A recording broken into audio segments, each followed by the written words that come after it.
सदर जमहूरिया द्रौपदी मुर्मू आज जिला अदलिया की नेशनल कॉन्फ्रेंस के खतामी इजलास से करेंगी खिताब। सुप्रीम कोर्ट के नए परचम और मखसूस निशान की भी करेंगी नकाब कुशाई।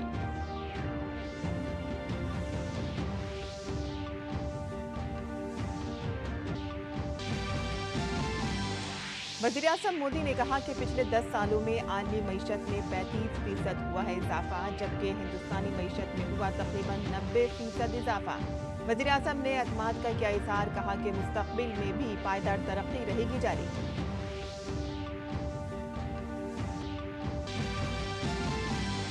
खलीज बंगाल पर दबाव के बाइस शुमाली आंध्र प्रदेश और जनूबी उड़ीसा में बारिश का इम्कान। महकमा मौसमियात ने गुजरात, महाराष्ट्र और कर्नाटक के साहिली इलाकों में जारी किया शदीद बारिश का अलर्ट।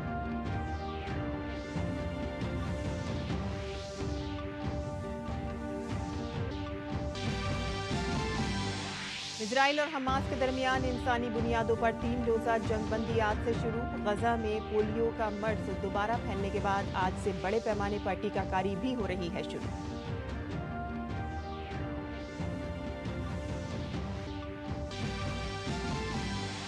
और रवि रोंगाली आज पेरिस पैरालंपिक में मर्दों के शॉटपुट फाइनल में पेश करेंगे चैलेंज। भारत ऊंची छलांग और तीरंदाजी में भी तमगे के लिए करेगा मुकाबला। बैडमिंटन, शूटिंग, रोइंग और एथलेटिक्स के मुकाबले भी आज।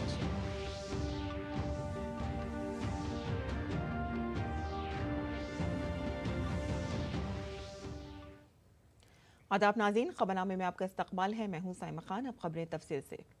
आज भारत मंडपम नई दिल्ली में जिला अदलिया की कौमी कॉन्फ्रेंस का दूसरा और आखिरी दिन है। सदर जमहूरिया द्रौपदी मुर्मू आज कॉन्फ्रेंस के खतामी इजलास से खिताब करेंगी। वो सुप्रीम कोर्ट के नए परचम और निशान यानी कि इंसिग्निया की निकाब कुशाई भी करेंगी। सुप्रीम कोर्ट के ज़ेर एहतमाम इस 2 रोज़ा कॉन्फ्रेंस में 5 वर्किंग सेशन मुनक़िद किए जा रहे हैं, जिसमें ज़िला अदलिया से मुतालिक मसाइल जैसे कि बुनियादी ढांचा और इंसानी वसाइल सबके लिए शामिल अदालतें, जुडिशल सिक्योरिटी और जुडिशल वेलफेयर केस मैनेजमेंट और अदालती तरबियत जैसे मसाइल पर गौर व किया जा रहा है।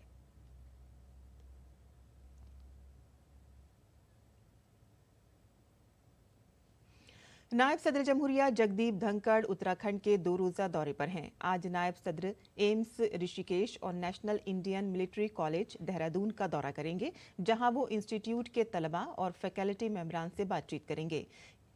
और इस दौरे के पेश नज़र इंतजामिया ने एम्स में हिफाजती इंतजामात का जायजा लिया। नायब सदर जमहूरिया की आमद की वजह से हिफाजती इंतजामात सख्त कर दिए गए हैं। और आपको बता दें कि अपने दौरे के पहले ही दिन नायब सदर जमहूरिया ने उत्तराखंड के देहरादून में वाक़ इंडियन इंस्टीट्यूट ऑफ पेट्रोलियम के साइंसदानों, तलबा और council of scientific and industrial research के फैकल्टी मेंबरान से खिताब किया। वज़ीर-ए-आज़म नरेंद्र मोदी ने सनीचर के रोज दिल्ली में मुनक़िद ईटी वर्ल्ड लीडर्स फोरम से खिताब किया।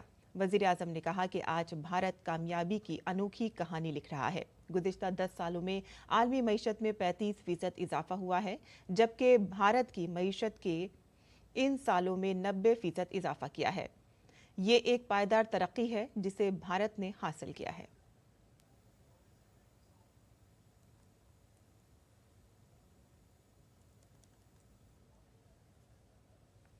35% बढ़ी है, लेकिन इन्हीं 10 सालों में हमारी इकोनॉमी करीब करीब 90% बढ़ी है।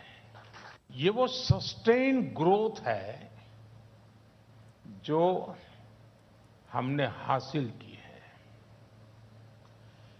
ये वो सस्टेन ग्रोथ है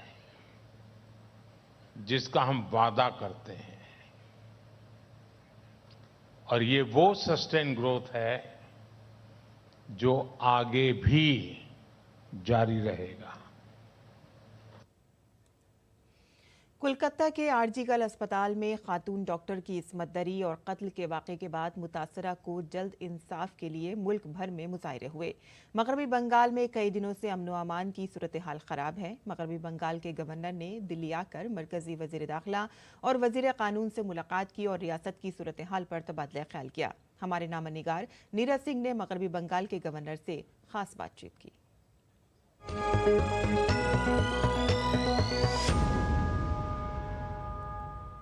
पश्चिम बंगाल में कानून व्यवस्था कैसी है, ये स्थिति किसी से छुपी नहीं है। लोग लगातार न्याय के लिए प्रदर्शन कर रहे हैं। पश्चिम बंगाल के गवर्नर दिल्ली पहुंचते हैं। दिल्ली में गृह मंत्री से उन्होंने मुलाकात करी है, कानून मंत्री से उन्होंने मुलाकात करी है और पश्चिम बंगाल के हालातों के बारे में उनको बताया। सर, पश्चिम बंगाल में किस तरह की स्थिति है, लॉ एंड ऑर्डर किस तरह का है, क्योंकि लोग अभी भी सड़कों पर हैं।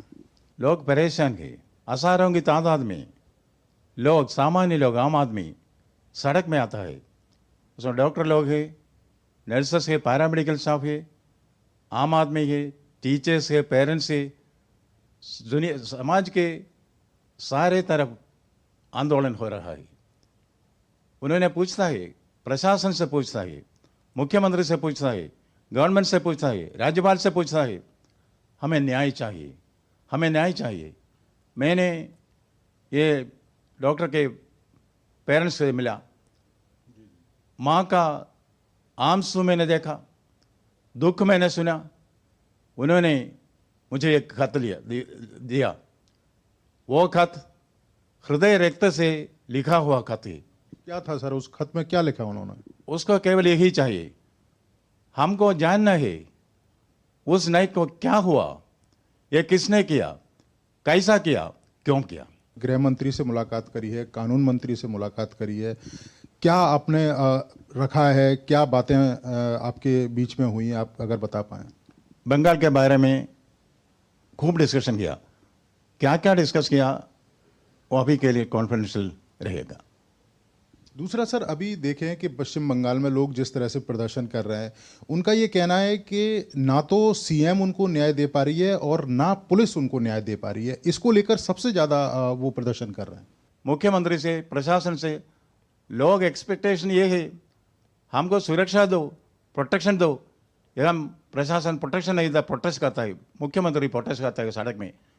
मुझे कोई पता नहीं क्या हो रहा है। कानून व्यवस्था और संविधान, ये सब, ये दोनों वह हम ठीक तरह के नहीं होता है। इसको बैक ऑन द रेल्स करना आवश्यक है, इसलिए मैं यहाँ आया हूँ। क्या मानते हैं कि एज ए मुख्यमंत्री ममता बनर्जी बिल्कुल फेल हुई हैं, एडमिनिस्ट्रेशन और पुलिस को कंट्रोल नहीं कर पा रही हैं? ये तो राज्यपाल के नाते मैं पब्लिक ने नहीं कर सकूँगा, पर हमको मालूम है कलकत्ता हाईकोर्ट ने क्या कहा। कलकत्ता हाईकोर्ट ने कहा absolute failure of the state machinery. और सुप्रीम कोर्ट ने क्या कहा आपको मालूम है? सुप्रीम कोर्ट ने कहा, एक सुप्रीम कोर्ट जज इन 30 years of his career he has not faced with any situation like this. ऐसी हालत में है बंगाल। ये हमारा कॉन्स्टिट्यूशन भी कहता है कि अगर किसी राज्य में जो संवैधानिक संकट हो जाए, वहाँ पे लॉ एंड ऑर्डर अगर ठीक तरीके से नहीं रहे और कानून व्यवस्था ठीक तरीके से काम नहीं करे, तो वहाँ राष्ट्रपति शासन लगाया जा सकता है। क्या पश्चिम बंगाल में ऐसी स्थिति है? संविधान में अलग अलग ऑप्शंस दिया है, कौन सा ऑप्शन यूज करना है वो एक पॉलिसी डिसीजन है। इसलिए इसके बारे में मैं अभी कुछ नहीं पब्लिक में कहूँगा। जिन लोगों ने भी अन्याय किया है उनके खिलाफ कार्रवाई होगी, लोगों को न्याय मिलेगा। कैमरामैन संजीव के साथ नीरज सिंह, डीडी न्यूज़, दिल्ली। आगे बढ़ते हैं, जहां जम्मू कश्मीर में 90 असेंबली सीटों के लिए 3 मरहलों में इंतखाबात होंगे। इलेक्शन कमीशन यहां मुनसिफाना और पुरअमन इंतखाबात के इनेकाद के लिए हर मुमकिन कोशिश कर रहा है। रियासती इलेक्शन कमीशन न सिर्फ सिक्योरिटी का जायजा ले रहा है बल्कि बेदारी प्रोग्राम भी चला रहा है ताकि हर तबके के लोग इसमें बढ़ चढ़कर हिस्सा लें। हमारे नामनिगार ऋषि कुमार ने रियासत के चीफ इलेक्टोरल ऑफिसर पीके पॉल से इंतखाबी तैयारियों के सिलसिले में खास बातचीत की।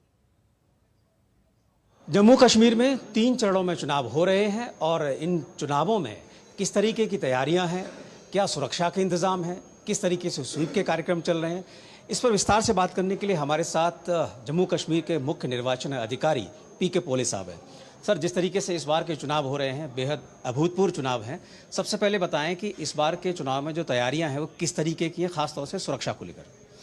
हर चुनाव अपने आप में एक अलग चुनाव होता है, भले उसमें ब्रॉडली हमें सिमिलैरिटी लग जाए, लेकिन काफ़ी उसमें जो छोटे छोटे पॉइंट्स रहते हैं वो अलग रहते हैं। लोकसभा के दरमियान जितना पार्टिसिपेशन लोगों का रहा उससे कहीं गुना ज़्यादा जो है असेंबली इलेक्शंस में रहेगा और उसी तैयारी से हमारी प्रिपरेशन चल रही है। जी, लोकसभा चुनावों में जो टर्नआउट हुआ वो निश्चित तौर से आपके लिए बेहद उत्साहवर्धक रहा और निर्वाचन आयोग इस बार के लिए तैयारी कर चुका है कि वो टारगेट क्रॉस करना है। तो स्वीप अभियान जो चल रहे हैं, जैसे कि आप कार्यक्रम में भाग भी लेंगे यहाँ, इसकी कितनी महत्ता है और किस तरीके से ये हर ज़िले में इसको आयोजित करा रहे हैं? ऑनरेबल इलेक्शन कमीशन का हमेशा प्रयास रहता है कि इलेक्शंस में सभी शिरकत करें, चाहे वुमेंस है, यूथ्स है, बुज़ुर्ग है, डिसेबल्ड पर्सनस है, माइग्रेंट्स है, ट्राइबल्स है, समाज के हर किसी तबके का इसमें सहयोग हो। और उसी ऑनरेबल इलेक्शन कमीशंस के उद्देश्य के हिसाब से हम अवेयरनेस करते हैं, जिसको हम स्वीप के नाम पर जानते हैं।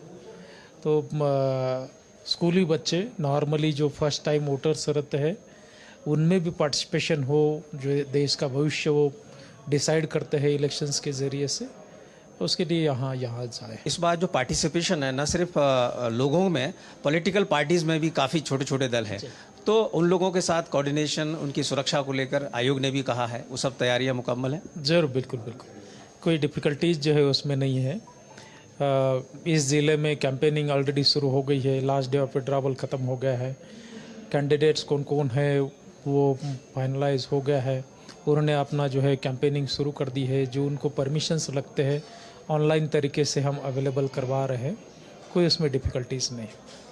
Thank you. तो हमने बात की पी के पोले साहब से, जो कह रहे हैं कि पूरी तैयारियां मुकम्मल हैं और इस बार के जो चुनाव हैं उसमें उनका टारगेट ये है कि ज़्यादा से ज़्यादा टर्नआउट हो। कैमरामैन अनिकेत के साथ ऋषि कुमार, डीडी न्यूज़, कुलगाम। और बॉर्डर सिक्योरिटी फोर्स और गवर्नमेंट रेलवे पुलिस जीआरपी ने त्रिपुरा में गैर कानूनी तौर पर दाखिल होने के इल्जाम में 7 बांग्लादेशी शहरियों और 2 रोहिंग्या को गिरफ्तार किया है। बॉर्डर सिक्योरिटी फोर्स के तर्जुमान ने बताया है कि त्रिपुरा के खुई जिले में रिंगीचीरा सरहद पर 3 बांग्लादेशी शहरियों को हिरासत में लिया गया, जिनमें से एक खातून और एक बच्चा भी शामिल है। गिरफ्तार लोगों से मिली मालूमात की बुनियाद पर इसके 2 साथियों, 2 दीगर बांग्लादेशी शहरियों और एक दलाल को बाकी चीरा गांव से गिरफ्तार किया गया। और एक और वाक़े में गवर्नमेंट रेलवे पुलिस ने जुमे की रात अगरतला रेलवे स्टेशन से 2 रोहिंग्या बाशिंदों को गिरफ्तार किया है, जिनमें एक खातून भी शामिल थी। गुज़िश्ता 3 महीनों में अगरतला और दीगर मकामात से 310 से ज़ायद बांग्लादेशी शहरियों और 34 रोहिंग्या बाशिंदों को गैर कानूनी तौर पर भारत की हुदूद में दाखिल होने के इल्ज़ाम में गिरफ्तार किया गया है। उत्तर प्रदेश के बहराइच में भेड़ियों का खौफ कम नहीं हो रहा है। बहराइच में भेड़ियों के हाथों 8 अफराद की हलाकत के बाद महकमा जंगलात की टीम अब तक 4 भेड़ियों को पकड़ चुकी है, लेकिन जिले के 35 से ज़ायद देहातों के हजारों देहाती अब भी खौफो हिरास के माहौल में हैं और अभी 2 भेड़ियों को पकड़ना बाकी है। भेड़ियों को पकड़ने के लिए ड्रोन कैमरों की मदद ली जा रही है। बहराइच डिवीजन के फॉरेस्ट सीओ अभिषेक सिंह ने बताया है कि दोनों भेड़ियों का सुराग लगा लिया गया है। तवक्को है कि आज से कल तक भेड़िया पकड़ लिया जाएगा। हमारी पूरी टीम डीएफओ सर के गाइडेंस में सारी टीम यहाँ उपस्थित होने वाली है और ड्रोन चला के डिटेक्ट भी हुआ है कि ये जो एक टापू आप लोगों को कई दिनों से रिपोर्टिंग कर रहे हैं, पता है, टापू पे डिटेक्ट हुआ है, वहीं पे ऑपरेशन चलाया जाएगा। में भी पॉसिबिलिटी है कि आज या कल में हमारे डीएफओ सर बहुत जी जान से पूरी टीम लगी हुई, CCF madam, CF sir continue रात में भी गश्त कर रहे थे, तो सारे लोग लगे हुए हैं, आज या कल में पकड़ा जाएगा। पुलिस का सहयोग तो बहुत अच्छा रहा है, ये हमारी पूरी टीम पुलिस की ही है, ये हमारे फॉरेस्ट के साथी हैं, सारे लोग लगे हुए हैं। और तेल कंपनियों ने कमर्शियल एलपीजी गैस सिलेंडर की कीमतों में तरमीम की है और आज से दिल्ली में 19 किलो के कमर्शियल एलपीजी गैस सिलेंडर की कीमत में 39 रुपये का इजाफा किया गया है। दिल्ली में आज से 19 किलो कमर्शियल एलपीजी सिलेंडर की खुर्दा फरोख्त की कीमत 1691 रुपये 50 पैसे होगी।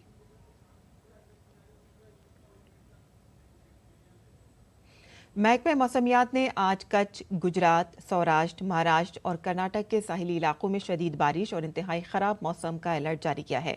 समुद्री तूफान असना बतदरीज कमजोर होकर कल तक शुमाल मगरबी बहराए अरब में कम दबाव वाले इलाके में तब्दील हो जाएगा। आज उड़ीसा, छत्तीसगढ़, साहिली आंध्र प्रदेश और तेलंगाना में कई मकामात पर बारिश का खदशा है। महकमे मौसमियात के मुताबिक शुमाली आंध्र प्रदेश और जनूबी उड़ीसा से मुल्हक खलीज बंगाल का दबाव आज शुमाल मगरिब में मरकूज रहेगा।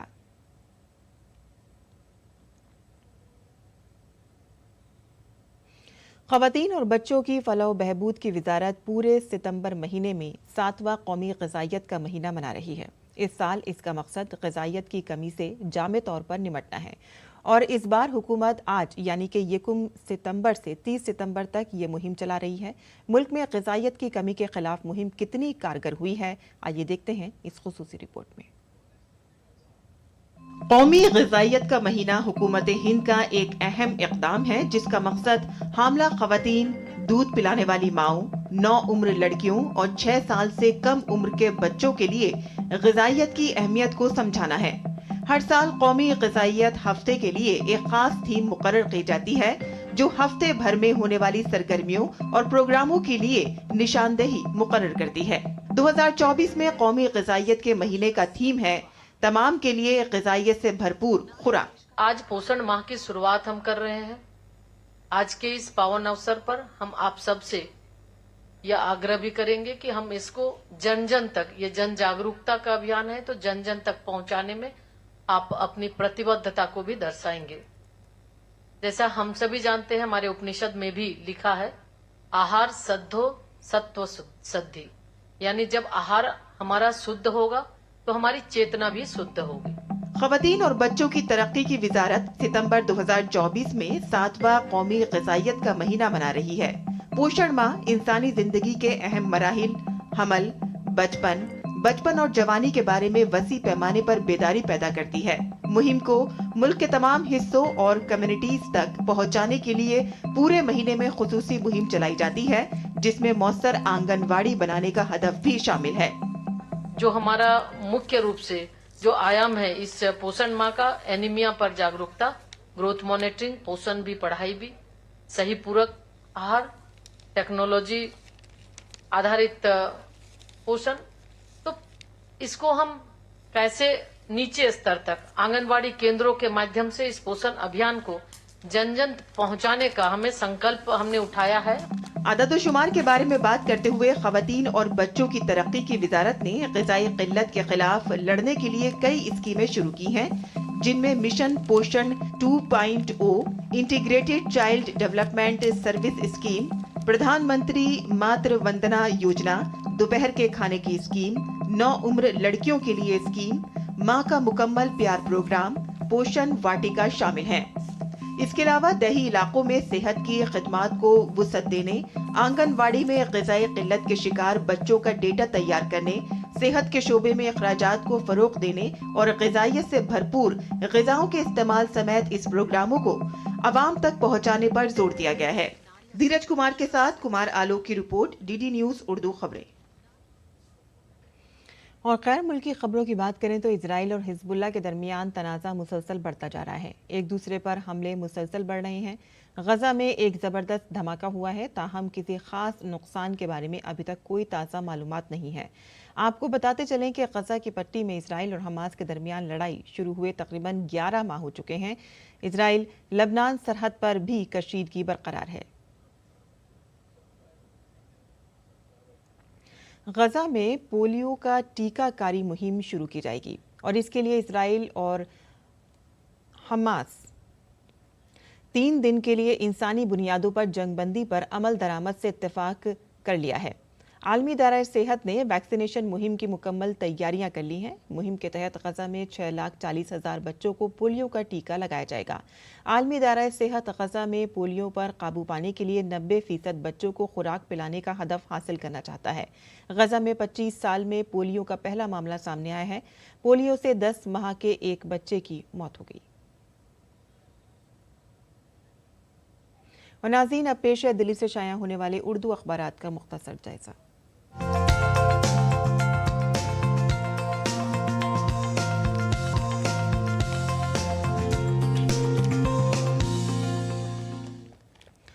तो दिल्ली से शाया होने वाले उर्दू के अखबारात पर नजर डालते हैं, जहां वजीर आजम नरेंद्र मोदी ने दिल्ली के भारत मंडपम में यहां जिला अदालतों के नेशनल कॉन्फ्रेंस से खिताब किया और उन्होंने वाज़ेह तौर पर कहा है कि ख़वातीन के खिलाफ मज़ालिम मुआशरे के लिए संगीन तशवीश का बाइस हैं। ख़वातीन के तहफ़्फ़ुज़ के लिए सख्त क़वानीन मौजूद हैं और उन पर अमल दरामद भी किया जाना चाहिए और फैसले जितनी जल्द आएंगे एतमाद उतना ही ज़्यादा बढ़ेगा। आगे बढ़ते हैं, जहां आपको बता दें कि हरियाणा में अब पोलिंग जो है वो 5 अक्टूबर को होगी और वोटों की गिनती 8 अक्टूबर को होगी। इलेक्शन कमीशन ऑफ इंडिया ने सियासी जमातों और समाजी तंजीमों के मुतालबे पर हरियाणा में इंतखाबात की तारीखों में ये तब्दीलियां की हैं। और बता दें आपको कि रोज़नामा इनकलाब के आलमी सफ़े से हमने यहाँ पर कुछ खबरें ली हैं, वो भी आपको बता दें कि इंसानी हुकूक की खिलाफ वर्जियों की तहकीकात के लिए अक़वाम मुत्तहिदा का मिशन अब बांग्लादेश जाएगा। आगे बढ़ते हैं, जहां ब्राज़ील में सुप्रीम कोर्ट ने सोशल मीडिया प्लेटफॉर्म एक्स को मुअत्तल करने का हुक्म दिया है और इसी के साथ ही इसी में ही एक खबर भी है कि फेसबुक के बानी मार्क जुकरबर्ग को डोनाल्ड ट्रंप ने जेल डालने की धमकी दी। उन्होंने कहा है कि अगर कहीं भी कुछ खिलाफ वर्जी हुई कानून की तो ऐसा नहीं होगा कि हम ढील देंगे, बल्कि हम मार्क जुकरबर्ग को जेल में डाल देंगे।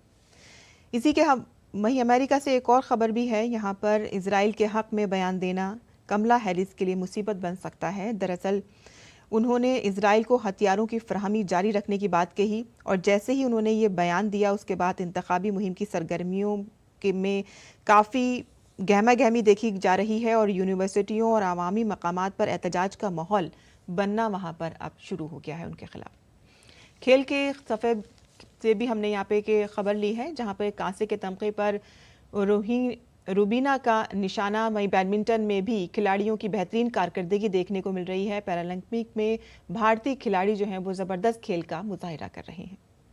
तो ये थी आज के अखबारात की सुर्खियाँ जो हमने आपके लिए चुनी थी। और आगे बढ़ते हैं, कुछ और मजीद खेल की खबरों की जानिब रुख कर लेते हैं, जहां पेरिस पैरालंपिक में भारत की शानदार कारकर्दगी जारी है। आज हिंदुस्तानी खिलाड़ियों को नजरें शॉट पुट, ऊंची छलांग और तीरंदाजी के मुकाबलों में तमगों पर होंगी और रवि रोंगाली मर्दों के शॉट पुट इवेंट की 40F कैटेगरी के फाइनल में मैदान में उतरेंगे। बाकी जंप मुकाबले में निशात कुमार 47T जुमरे का फाइनल खेलेंगे। राकेश कुमार तीरंदाजी में मर्दों के इनफरादी कंपाउंड इवेंट में कांसे के तमगे के लिए मुकाबले करेंगे और इसके अलावा आज भारत की खिलाड़ी बैडमिंटन, शूटिंग, रोइंग और एथलेटिक्स में भी अपनी पूरी कोशिश करते नजर आएंगे।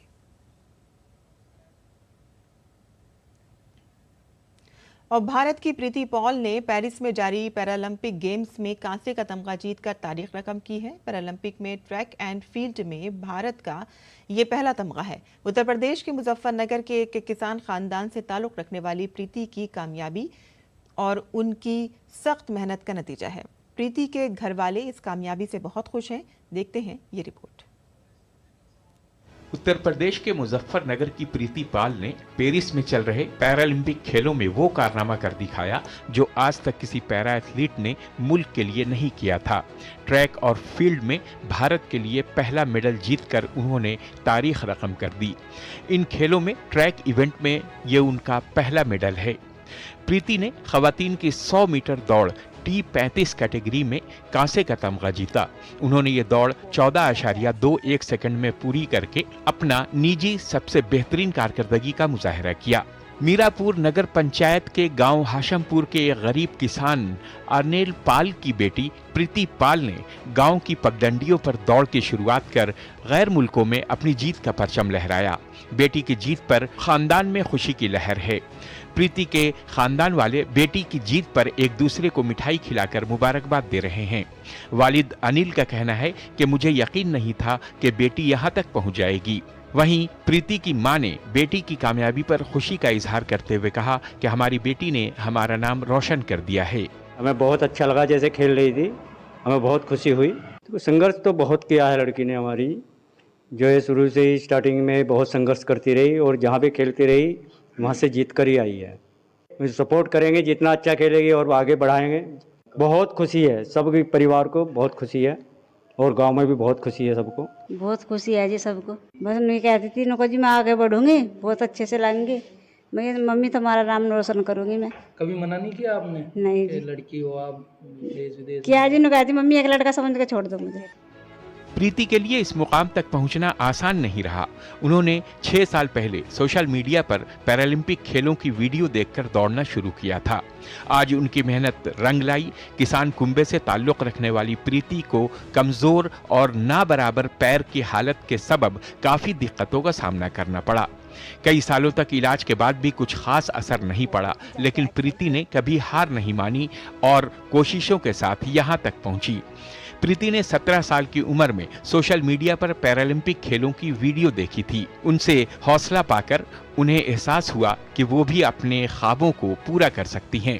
पैरालंपिक एथलीट फातिमा खातून ने प्रीति के सफर में उनकी मदद की। वो फातिमा ही थीं जिन्होंने प्रीति को पैरा एथलेटिक्स से वाकिफ कराया। फातिमा की हिमायत से प्रीति ने 2018 में स्टेट पैरा एथलेटिक्स चैंपियनशिप में हिस्सा लिया। इसके अलावा उन्होंने कई कौमी मुकाबले में भी हिस्सा लिया।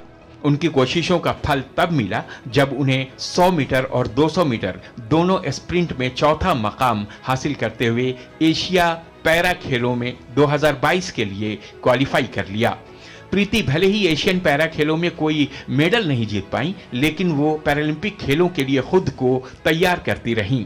इस दरमियान 2024 में हुई आलमी पैरा एथलेटिक चैंपियनशिप में उन्होंने 100 मीटर और 200 मीटर दोनों मुकाबलों में कांसे का तमगा जीता। इस जीत ने उन्हें पेरिस पैरालंपिक में जगह दिलाई, जहां उन्होंने अब एक मेडल जीतकर नया रिकॉर्ड बनाया।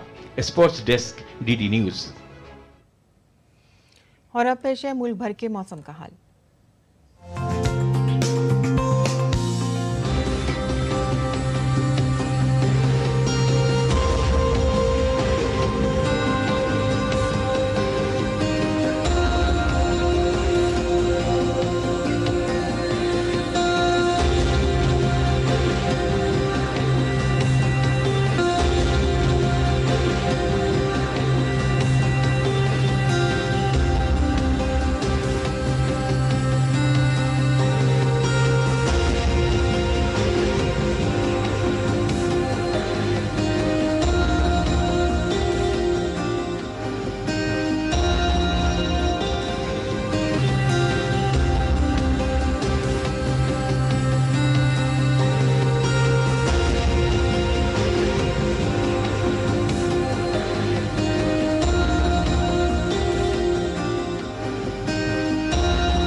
और इसी के साथ ही हमारा खबरनामा यहीं ख़त्म होता है। हमारी पूरी टीम को दे इजाज़त। आदाब।